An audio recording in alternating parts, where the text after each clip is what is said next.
I have been making everything einkorn sourdough recently, and so I am making a batch of 100% einkorn sourdough dinner rolls. I'm actually going to take half of this recipe and let my daughter do soft pretzels with them, and the other half of the recipe I will be making into rolls for dinner tonight. So this would originally make 12 dinner rolls. They are nice and big and fluffy and delicious, even though they're 100% fresh ground einkorn flour. You can do it with whole wheat flour or any whole grain flour. Einkorn is lower in gluten, and so it doesn't act exactly the way that an all-purpose or a bread flour would, and I actually treat it a little bit differently. So the recipe is 3 cups of einkorn flour. I am using an egg. I am using half a cup of butter, melting that, just putting it down in the bowl with about a half a cup of active sourdough starter. And I am putting in a 1/4 cup of sugar right here and a teaspoon of salt and a half a cup of warm water. And I am just getting that mixed up in my little mixing bowl here. And it's going to be a super shaggy, sticky dough, but I'm just going to cover it with a clean kitchen towel and put it in a warm spot and let it rise. The sourdough takes a bit longer when you are fermenting an enriched dough like this, and I use a lot of enriched doughs, which just means that I'm adding egg, butter, or milk to the dough. And so it can take like twice as long to rise. So this is just going to sit in a warm spot on my stove all day. I'm going to come back in about 4 hours and do a stretch and fold. So I will do a couple sets of stretch and folds. And then by dinner time, this is ready. And it's just nice and puffy. It has risen, not double, but it's probably risen about 2/3. And then I will go ahead and get these cut into size and then put into my buttered glass baking dish. And now I'm going to let them rise again. I want them to puff up again before I bake them. So at least let them puff up to where they're at least 2/3 of the size that they were when I put them into their shapes. And then these turned out really delicious. I always like to put melted butter on top of my rolls before I serve them, which I didn't do this time, but we slather the inside of them with plenty of butter and they're delicious. So if you're interested in a whole grain sourdough roll, I will link this recipe in the description box below for you. The einkorn flour gives these rolls a nutty and actually sweeter flavor. And it's just got all the wheat germ in there, all of the fiber, and all the nutrition of the whole grain, which you don't get with obviously an all-purpose or a bread flour. And actually you eat less of it because it fills you up a lot faster and it's super delicious. So this is my new go-to for sourdough rolls and actually bread baking really. I'm just turning to all whole grain flours and just trying to make them more nutritious for myself and for my family.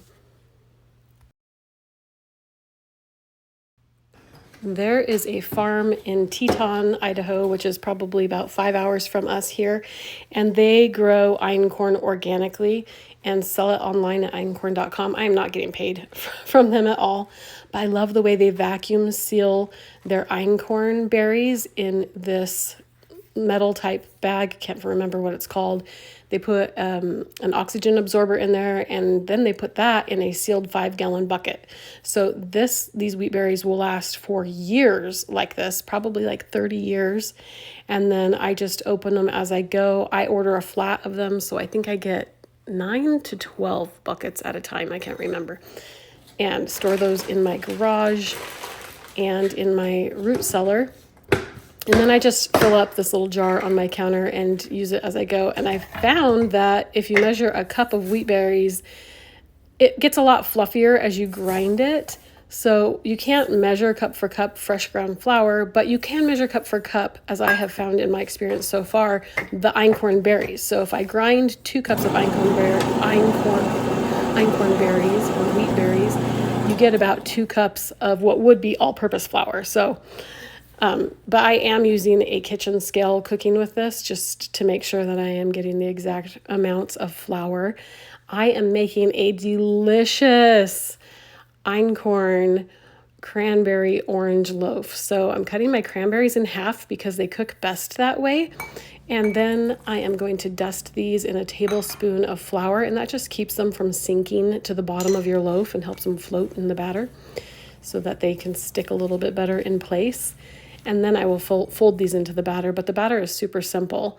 You will need a fresh orange. I'm going to use all of the juice and all of the zest from this orange. I will zest the whole thing and then divide the zest in half. So half of the zest goes into the batter and half the zest goes into the orange glaze, which is delicious. Then I will juice this orange, and I will use a tablespoon and a half of the juice for the glaze, and the rest of the juice, which is about a third of a cup of fresh squeezed orange juice, in the batter for this cranberry orange bread. And just like with all of my other recipes, I will be linking this recipe in the description box below. I do have ads on my website, but there is a button at the top that says jump to recipe. That just skips over all of my talking about this recipe and how I make it, and it skips down to the part where you can print off the recipe card. And so some people get a little bit irritated with the ads, but honestly, that's how I make money on my blog, and so that's why they're there if you've ever wondered. This cranberry orange bread is super easy to make. What you basically do is measure out your dry ingredients into a bowl and whisk them together. So that would be the flour, the sugar, the salt, and the baking soda, because I am using sourdough starter. It's acidic, and so baking soda works better than baking powder in this recipe. And then the sugar, of course, whisking all these dry ingredients together. And then I will mix the wet ingredients together in a separate bowl. And after I have my dry ingredients and my wet ingredients mixed separately, I will fold them together because you don't want to overstir it, or it can make the bread denser or not as fluffy. And then once that is mixed together, I will fold in my flour dusted cranberries. Now, this bread would be delicious with all-purpose flour or a whole grain flour. You can do it either way. It's very delicious. Traditionally, people will make it with all-purpose flour, and it's more like a dessert bread. And honestly, this is still a dessert bread. It's only a half a cup of sugar in the loaf of bread, but it's plenty sweet, especially because you are glazing it with an orange glaze. So if you ask me, it's plenty sweet. You don't need to have a whole cup of sugar in a loaf of bread, but it's also just incredibly perfect flavors for winter. So the cranberries, which you can only get around Thanksgiving time and Christmas time, this time of year, and then the citrus or the orange, which is fresh this time of year. So it is a very seasonal recipe for the winter time, but a great one to serve for a Christmas breakfast, or if you're having guests for Thanksgiving, just to have for guests when guests come by. I also made this recipe. I made a loaf of bread, and then I made a 100% einkorn version of it into cupcake or muffins, and they both turned out super wonderful, and highly recommend it if you haven't tried this bread yet.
The orange glaze is super simple to make. It's just a couple cups of powdered sugar, a tablespoon and a half, which you can adjust the thickness with how much juice you put in it. But the recipe calls for a cup and a half of fresh squeezed orange juice. You can also use bottled orange juice. They both work great, but you do want to include the orange zest. That just gives it a bright look. You can see the orange zest inside the glaze, and it gives it a really extra citrus boost. So definitely include the orange zest. And then you can make it thinner or thicker, but this is about the consistency that I like for glazing. You can spoon it over your bread or your muffins and it will stay on top. You do want to make sure that you let your bread or muffins cool all the way before you glaze it so that the glaze doesn't just run off and end up on your cutting board. But it is delicious. This bread would also make a really good gift if you are looking for, if you like to make gifts and give to your friends and your neighbors. It's, super inexpensive, but really delicious and something that everyone would love to receive. I would love to receive it. I liked it so much and my family liked it so much that this disappeared really fast, faster than I had to think to get video of us eating it, but I did slice it and then take a few pictures for the blog at farmhouseharvest.net, and I'll show those to you here. But yeah, it's a really beautiful loaf of bread. My sweet husband brought home some flowers for me. These beautiful flowers are from Luzetta's in Vail, Oregon, where my husband grew up. She has a beautiful florist shop there, and it's also a little antique shop, but she does classes where she'll teach people how to design flower bouquets, and highly recommend going by if you are going through the area of Vail, Oregon. Thank you so much for watching my video. As always, I really appreciate you. If you haven't subscribed yet, please do. I am linking all of the recipes and everything for the blog, farmhouseharvest.net, down below in the description, and we'll see you next time.